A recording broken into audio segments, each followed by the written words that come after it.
আসসালামু আলাইকুম। আমি সামিনা নাহার নবকুমার ইনস্টিটিউশন ও ডক্টর শহীদুল্লাহ কলেজের পক্ষ থেকে অনলাইন ক্লাস দ্বিতীয় পর্বে শিক্ষার্থীরা তোমাদের স্বাগত। আজকে আমি তৃতীয় শ্রেণীর বিষয় ইসলাম ও নৈতিক শিক্ষার ব্যাপারে তোমাদের ক্লাস দেব। প্রিয় শিক্ষার্থীবৃন্দ, গত ক্লাসে তোমাদের আমি তৃতীয় অধ্যায়টা কিছু অংশ বুঝিয়েছিলাম, সেখান থেকে শূন্যস্থান দিয়েছিলাম আর সত্যমিতা দিয়েছিলাম, আর কিছু প্রশ্ন উত্তর দিয়েছিলাম।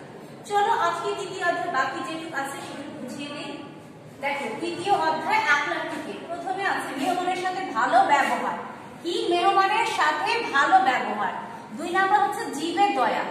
3 হচ্ছে সত্য কথা বলা। চলো মেহমান সম্পর্কে আমি একটা ঘটনা বলি। হুজুর পাক সাল্লাল্লাহু আলাইহি সাল্লাম, মুহাম্মদ সাল্লাল্লাহু আলাইহি সাল্লাম একদিন একজনকে সাহাবীকে দাওয়াত করলেন। তিনি দাওয়াত করলেন, অনেক কিছু নিমন্ত্রণ উপলক্ষে অনেক কিছু খাবার খাওয়ালেন, ভোজন করলেন। তখন যে সাহাবীটা আসছে তার কাছে খাবারটা এতই সুস্বাদু লেগেছে যে তিনি অনেক বেশি খেয়ে ফেলেছেন। তখন কি হলো, সে বেশি খাওয়াতে তার পেট খারাপ হয়ে গেছে, সে তার বিছানা পাটি নষ্ট করে ফেলেছে। সকালবেলা যখন সে অনুভব করলো, সে ভয়ে দৌড়ে পালিয়ে গেল। আর তারপর আবার সকালবেলায় হুজুর পাক সাল্লাল্লাহু আলাইহি সাল্লাম যখন আসলো, এসে দেখে বিছানাটা নষ্ট হয়ে গেছে। তিনি কিছু না মনে করে নিজ হাতে পরিষ্কার করেছেন। তারপর দেখলেন সাহাবীটা তার তরবারটা রেখে গেছে, তরবারি বা তরবারি যেটাই বলে। তারপর সে সাহাবীটা মনে করলো যে তরবারটা বাকি রয়েছে। সে দৌড়িয়ে আসলো, দেখলো হুজুর পাক সাল্লাল্লাহু আলাইহি সাল্লাম নিজে পরিষ্কার করছেন। তিনি তো ভয়ে আতঙ্কে অস্থির হয়ে গেছে, নিশ্চয়ই আমাকে বকা দিবেন, না হয় আমার গর্দনটা কেটে দিবেন। তখন নবীজি সাল্লাল্লাহু আলাইহি সাল্লাম বললেন যে, ভাই তোমার কি কোনো অসুবিধা হয়েছে? আমি মনে তোমার উপর অত্যাচার করেছি, তাই তোমার সেবা ভালো করে করতে পারি। এই ঘটনা থেকে আমরা কি জানলাম? যে মেহমান হচ্ছে অতিথি, মেহমান আমাদের একটা কি আশীর্বাদ স্বরূপ। মেহমান আসলে আমাদের দিনটা খুব ভালো যায়। কখনো মেহমান আসলে মন খারাপ করতে নেই। তাই মেহমানদের কোনো যাতে কোনো ত্রুটি বা কোনো সমস্যা না হয় আমাদের খেয়াল রাখতে হবে। মেহমান আসলে তাদের হাসি মুখে আমাদের অভ্যর্থনা জানাতে হবে আর তাদের সাথে ভালো ব্যবহার করতে হবে। এই ঘটনা থেকে আমরা কি শিখলাম? যে মেহমানের প্রতি আমাদের সবসময় সদয় থাকতে হবে, ভালো ব্যবহার করতে হবে। তারপর পয়েন্টটা কি ছিল? জীবের দয়া। মনে করো একটা জীব মানে পশু পাখি তোমরা বেঁধে রাখলে, খাঁচায় ভরে রাখলে, তখন কি করলো? সেটা ছটফট করলো।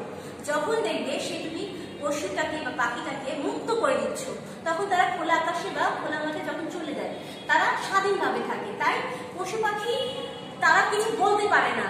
তাই তাদের উপর যদি আমরা অত্যাচার করি, তাহলে আমাদের সেটা আল্লাহ কি করবে? কখনোই ক্ষমা করবে না, বরঞ্চ আমরা গুনার ভাগীদার হয়ে যাব।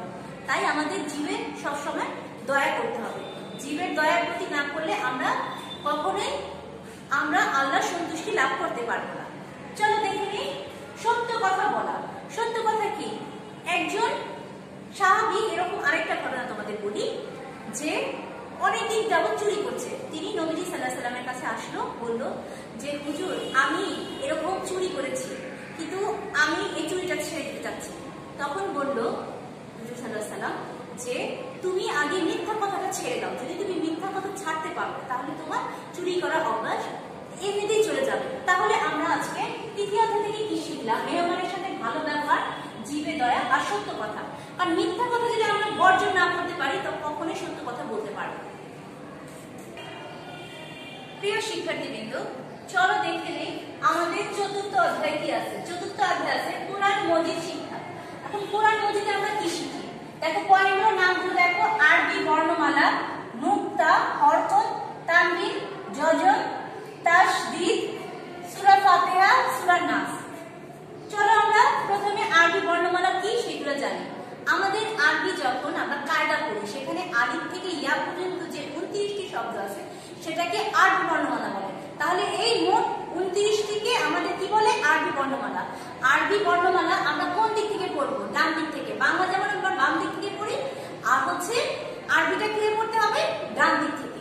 তারপর কি আছে? নুক্তা। নুক্তা হচ্ছে আরবিতে যে অক্ষরগুলো, যে আমাদের মোট বর্ণমালা আছে আরবি, সেখানে তোমরা নিশ্চয়ই খেয়াল করছো।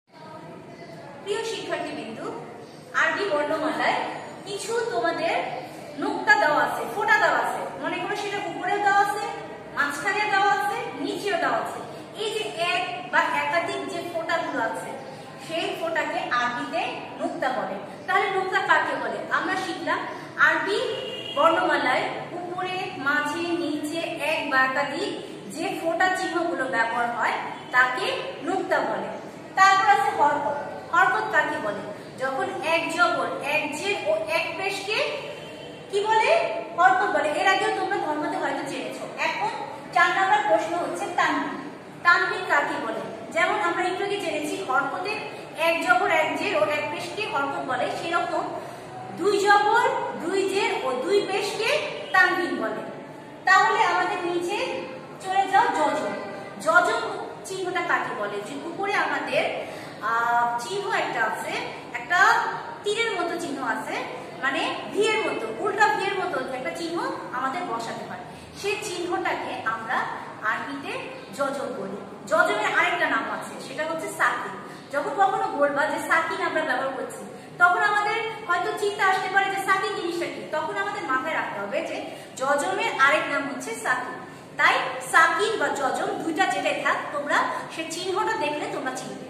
তারপর তোমাদের তাসজিদ। তাসজিদেও তোমাদের কিছু একটা চিহ্ন আছে, সেই চিহ্নটা উপরে বসে, সেটার জন্য 2 বার বা 3 বার টান দিয়ে পড়তে হয়। সেই টেনে পড়ার সেই চিহ্নটাকে তাসজিদ বলে। তারপর দেখো তোমাদের সূরা ফাতিহা, সূরা নাস। তোমরা এই দুইটা সূরা ভালোভাবে শিখবে, কারণ কি এই দুইটা সূরার মধ্যে তোমাদের প্রশ্নগুলো আছে। মনে করো ফাতিহা কোনটা সূরা? তোমাদের সবার প্রথমে আউযু বিল্লাহি মিনাশ শাইতানির রাজিম, বিসমিল্লাহির রহমানির রহিম, এই দুইটা বলে তারপর তোমাদের সূরাটা শুরু করবে। সূরা ফাতিহাটা ভালো করে পড়বে, এটা আমাদের প্রথম সূরা।